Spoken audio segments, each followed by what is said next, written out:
दिल्ली के पहाड़गंज स्थित रानी झांसी रोड पर अवैध तरीके से रह रहे झुग्गी झोपड़ी वालों पर प्रशासन का डंडा चला। दिल्ली सरकार और नगर निगम के अधिकारियों ने दिल्ली पुलिस के सहयोग से कई झुग्गी झोपड़ियों को हटा दिया।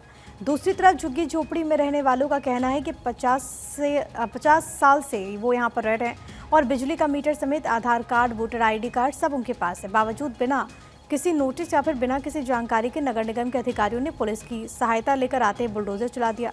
वहां से अपने सामान हटाने का मौका तक नहीं दिया गया। पीड़ित परिवारों ने आंदोलन करने की चेतावनी दी।